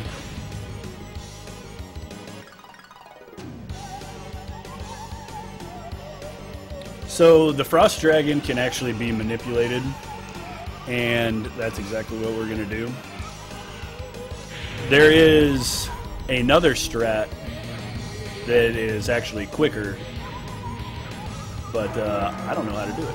So we're just going to do it this way. And we're going to see what happens.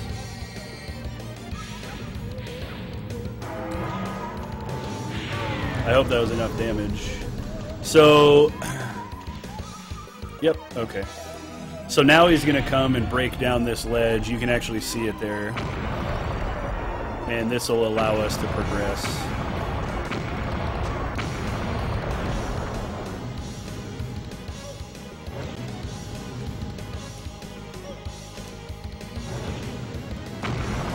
Dude, I am just taking all the damage.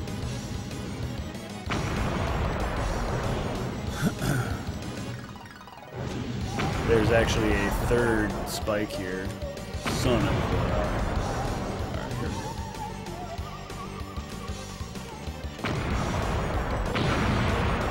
go. Ow, bro. Not cool, man. So we can do quite a bit of damage there. And then we just dodge these little icicles he shoots out. Step over here and make him shoot his big old ice beam to the right. And then we can just stand in this little fun spot over here and like... Can't get me, homie. As you can see, he falls. We hit him with Lumina. Repeat 2 more times. Rip.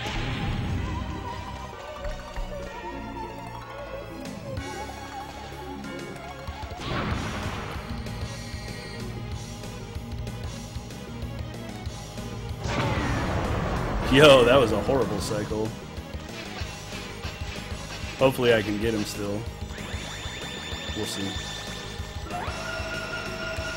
Ideally we'll kill him in 3 cycles, because there's really no excuse not to. Alright. We got him there, luckily.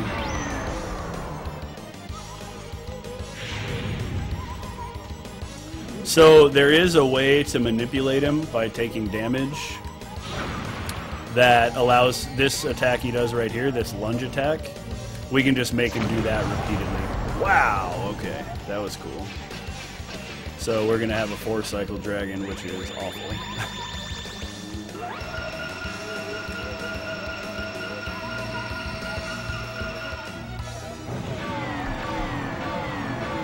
Oh my god, what? Okay.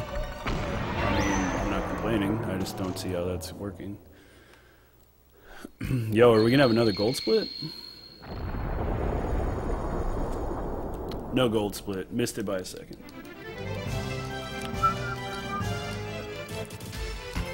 Alright, so we have another sequence break in the game coming up, and I swear that's the last one, I promise.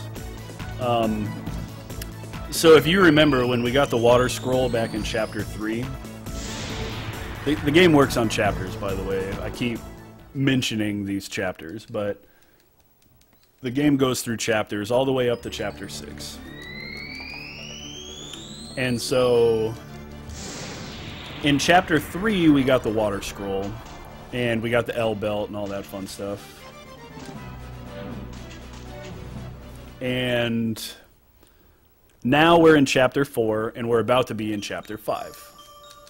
So, normally in Chapter 3, you grab the crest after defeating the Relic Keeper, who is the guy who is sitting there holding the ceiling.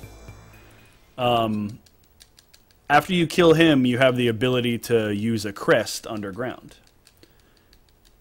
And normally you do it in Chapter 3, but by skipping that and not doing it, now that we're in Chapter 5, we can go and use it, and the game thinks that we're still in Chapter 3. And so there's this item called the Wind Scroll that you're not supposed to get until you do Steamwood again, which Steamwood is super shitty, if you guys remember earlier in the game, is the one where we had to open all the valves and make all that stuff happen. So by grabbing this crest now, because we have the Fire Scroll, we can go and get the Wind Scroll early. And that skips Steamwood and allows us to, quote, sequence break the game once again.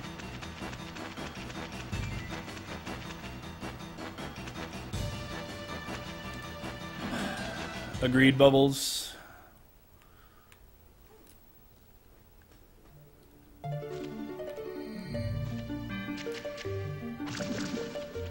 That George Costanza? Or Art Vandelay?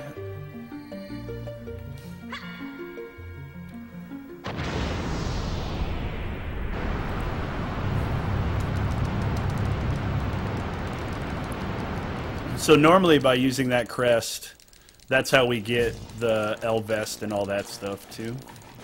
So here's two members of Leader Force, Ben and Ed. Ben is the bigger guy, Ed is the short guy. Ed actually has a stutter, and he's pretty angry about it. And then Ben is just a big oaf who, he gets all mad and...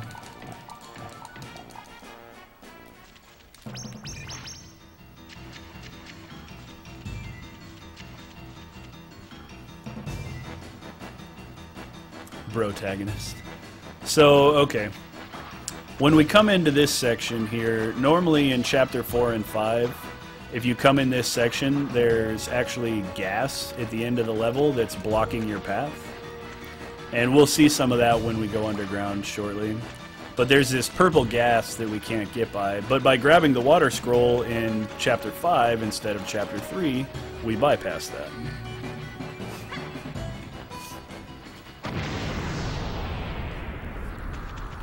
Ed, thank you very much for understanding how amazing Seinfeld is.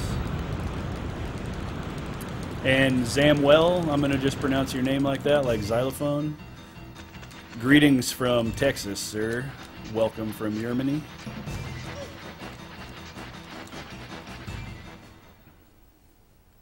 Okay, so here we're coming up, and we just have to climb up here and grab the Wind Scroll.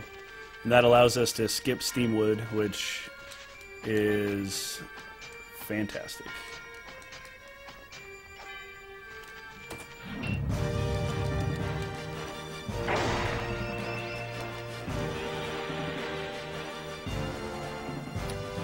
Nice, Sea King. I'm glad that you enjoy it. It's a really underrated game. It's a really cool speedrun.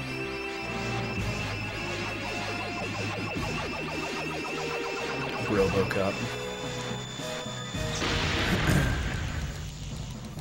So we're kind of getting towards the end of the game here, and our day is more important now than ever. So the way that the days work in this game, it's Monday through Sunday, like it's a standard calendar, but Friday is called Sky Day. And in order to enter the last dungeon, it has to be Sky Day and it has to be raining, which is a pretty particular set of rules. And so if we played the game well enough and we managed our time well enough, then we know that we'll enter the dungeon without having to sleep. If we mess up, we have to sleep for an entire week and it costs us like 5 minutes. So, fun little fact, the woman there, that was Bubbles, who put us in that Bencho field, and with her gun. So now we know that Bubbles has been going around and trapping all of the villagers. So that's kind of like a little, I guess, spoiler if you haven't played the game, but we know now that she's the one who has been trapping people. I'm not a crook, don't make me sing it. Believe it or not, George isn't at home. Please leave a message at the beep. I must be out or I'd pick up the phone. Where could I be? Believe it or not, I'm not home. Alright, sorry. Thank you, thank you. I had that as my voicemail message for so long. And yeah, I know I have the voice of an angel, you guys don't have to tell me.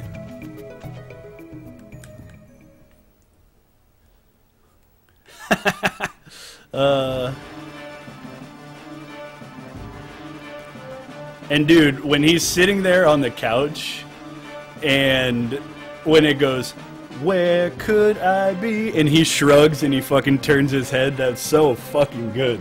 God damn it, that's so good.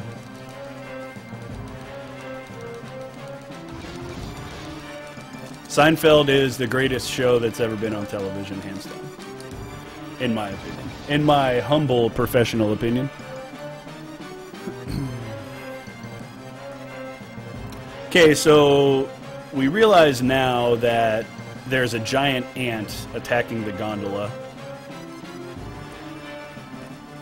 And normally you go through a series of quests that allow us to make the gondola functional again, which involves going back into the mine and finding the correct golden wheel to make the gondola work. But since we did some sequence breaks earlier, the game thinks that we already fixed the gondola.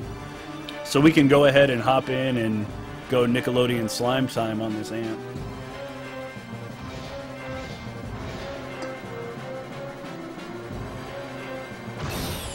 Get splatted, son.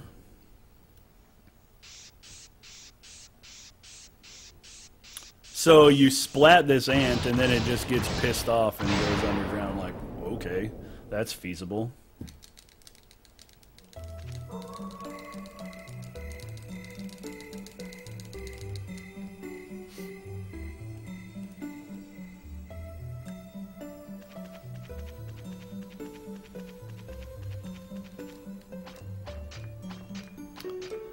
So I hope you guys are enjoying the run.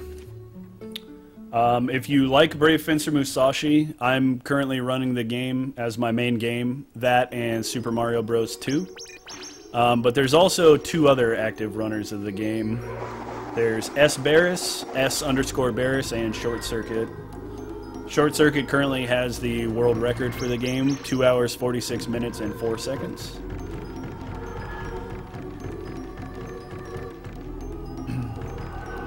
But yeah, so we're trying to find new strats all the time, and there's lots and lots of time saved left in the game. It's nowhere near optimized, but if anybody's interested, I have a channel in Speedruns Live, IRC. It's just, the channel name is Musashi. So go ahead and join Musashi. You can come chat. The SDA forums are a great place to talk about the game. That's where a lot of our talking has happened.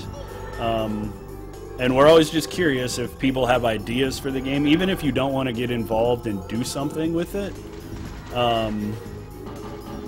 If you have an idea for like, hey, have you ever tried to jump over this, or have you ever tried to clip through here, or whatever, like, all ears, man. So if you guys are interested in that kind of shit, feel free.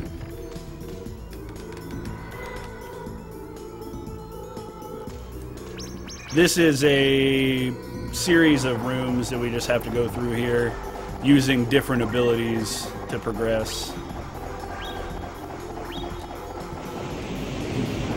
And you're going to see the hop ability once again appear.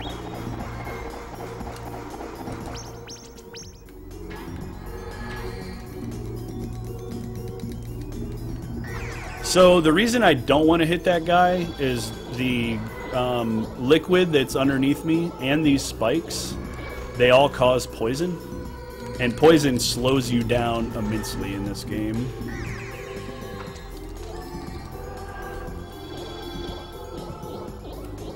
And the section that we're coming up to right now, if we're poisoned, it slows down considerably.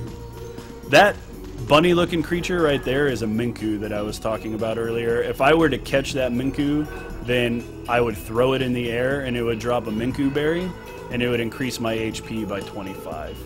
There's 13 of those throughout the entire game, and if you collect all 13 of them, there's actually a mother Minku, and you can fight the mother Minku. I hope you guys like ants. because you're about to see a shitload of them. This section is actually pretty tough when you first